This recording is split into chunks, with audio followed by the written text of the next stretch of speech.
took the disciples up on the Mount of Transfiguration, and they saw the sights up there and were amazed and wondered. And as they're headed back down out of the town, we'll pick up our reading in verse number 14.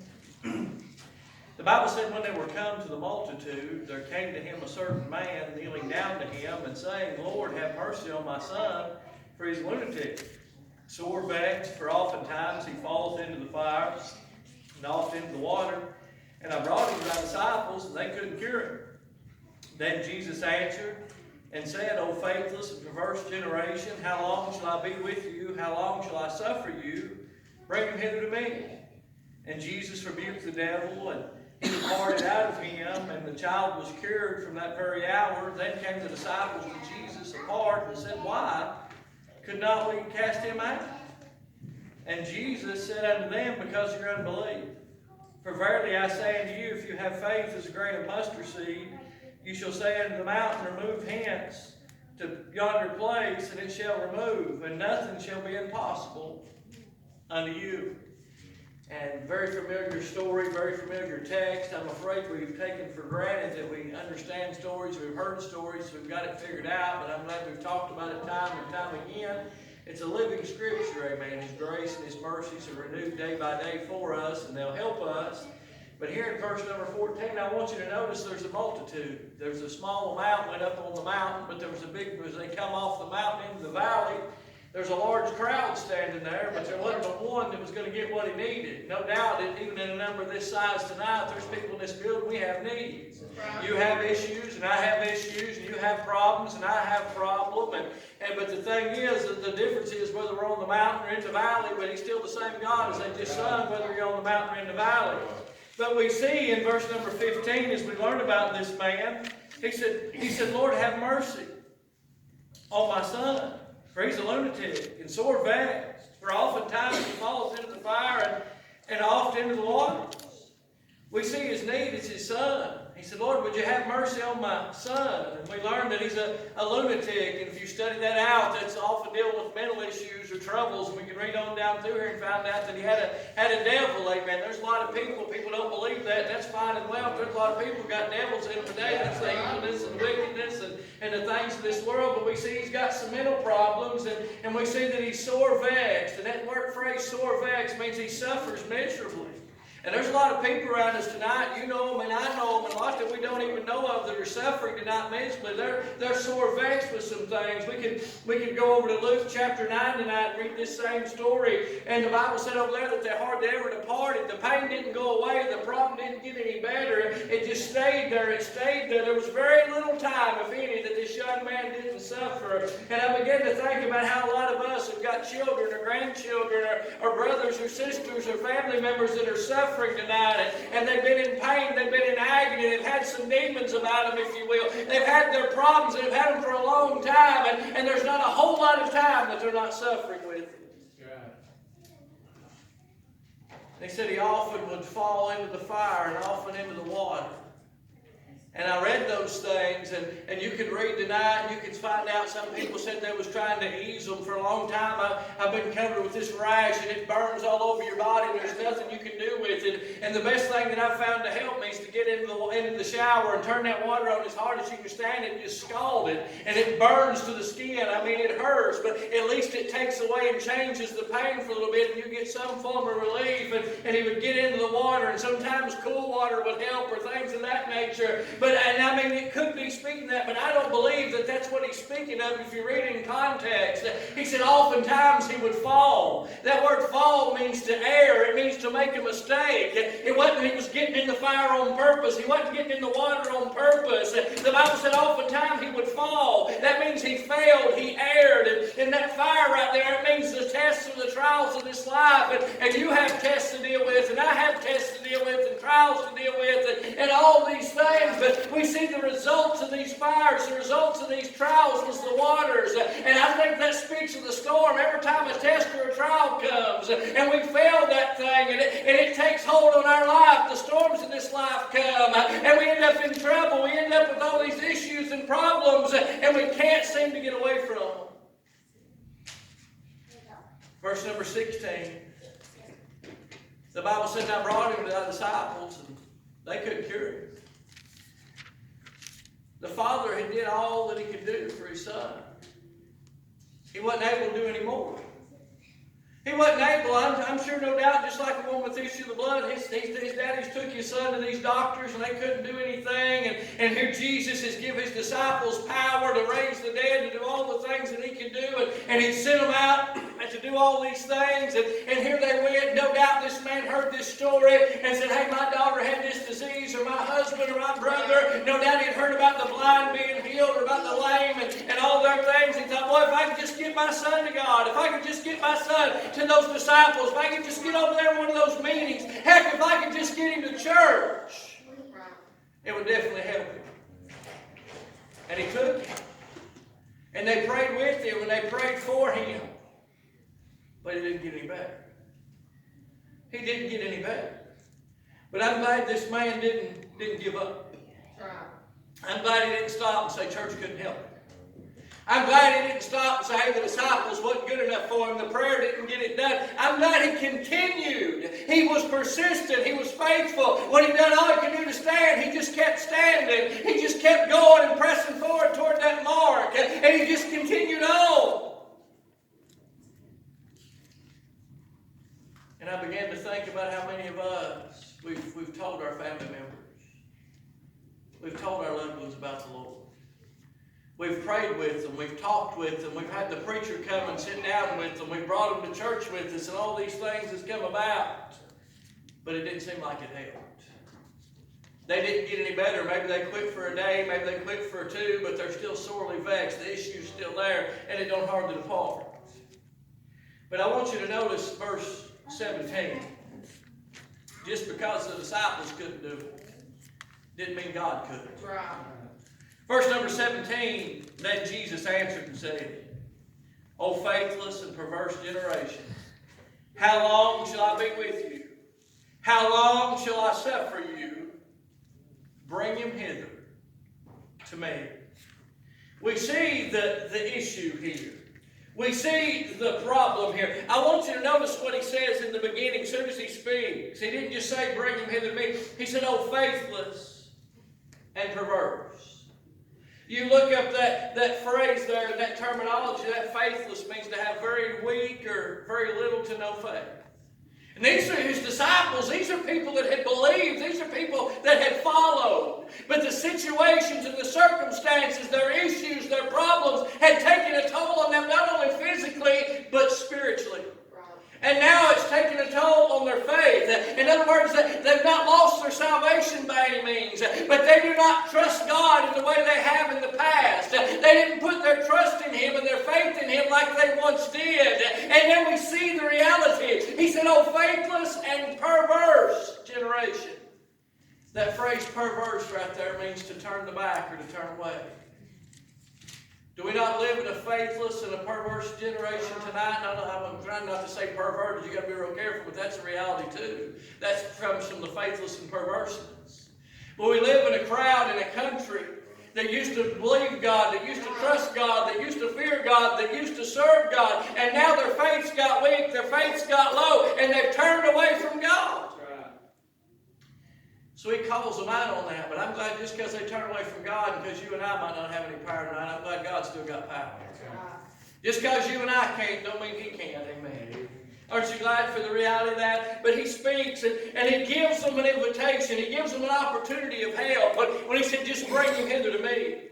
In verse number 18, and Jesus rebuked the devil.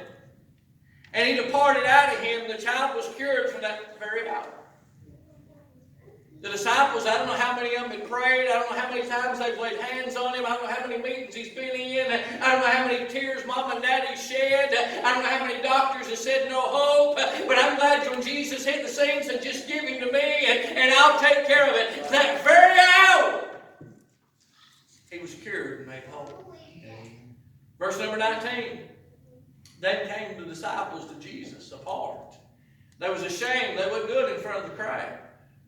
After it was all over with, this has humbled them. The statement of perverse and faithless generation and all these things and the lack of power and all these had hindered them and had bothered them. But they come to him apart and said, why could not we cast him out? Lord, why couldn't we do that? Has there ever been things in your life you felt like you could do and then you just simply couldn't do them? And you leave yourself questioning yourself, and not only questioning yourself, but questioning God. Many of us have wrestled with many things, but we seem to fail. That's the reality. We end up in the fire and in the water. We end up faltering. We end up failing. Our faith becomes weak. But I'm glad even when we're weak, He's still strong. I'm glad even though we can't, that He still can. All we have to do is just bring it to Him. Preacher, what are you saying? I'm saying many times in our life, it seems like we just don't have enough. Like we don't have enough. There's times it seems like we don't have enough faith. Our faith gets low. His disciples said, Lord, increase our faith. Faith cometh by hearing, and hearing by the Word of God. But there's many times in life that it seems like we don't have physically enough. I remember reading through the Bible. You could go over to Matthew chapter 14, back 3 chapters, and there's a great multitude, over 5,000 men there with Jesus and His disciples. And Jesus said, hey, don't send them away hungry, feed them. They said, hey, we ain't got that much bread. We don't have enough money. We can't do it. We can't take care of it. We can't do what's needed. But do you remember? One of the disciples spoke up and said, hey, there's a young lad in the crowd. Said he's got 5 loaves and 2 fishes. You remember what Jesus said? He said, bring it to me. Just bring it to me. Aren't you glad even when you're not enough and when what you have is not enough, you can bring it to God. He can multiply it. He can make it last. That woman, her little bit of oil, it wasn't enough on its own, but when God touched it, it was more than enough. I'm glad the oil stayed. I'm glad we can look in our lives. We can look back and say, hey, there ain't no way I'm getting through this. There ain't no way I can take care of that. But we brought it to Him. He's been faithful time and time and time again. He's never failed. He's never forsaken. He's never let us down. Though we've failed Him and we've come short so many times. God's been faithful. If we just bring it to Him, amen, He's been more than good to take care of it. Right. But they brought Him that bread. You remember He blessed it? How many things did you give to God and He blessed them? Sometimes He breaks us to pieces like He did that bread. But aren't you glad He picks us up, wipes off our sin, and He takes care of us? Brother Danny, He fed that multitude. The miracle of it, I've said it time and time again, and people so amazed with the 5 loaves and 2 fish feeding 5,000. I'll tell you what I'm more amazed about. They're in a desert place, but He took them in groups of 50 and made them sit down in green grass. You explain that to me. I'm glad God can take our hot desert places and our times we feel like giving in and giving up, and He can make us a full place of grace, and He can take us to a field, and He can sit us down. He maketh me lie down in green pastures. He leadeth me by the still waters, and He restoreth my soul. I'm glad He does His part, don't you? Not only did He sit them down in green grass and He fed them when it was over, you know what He did? He gathered up 12 baskets. How many disciples He had?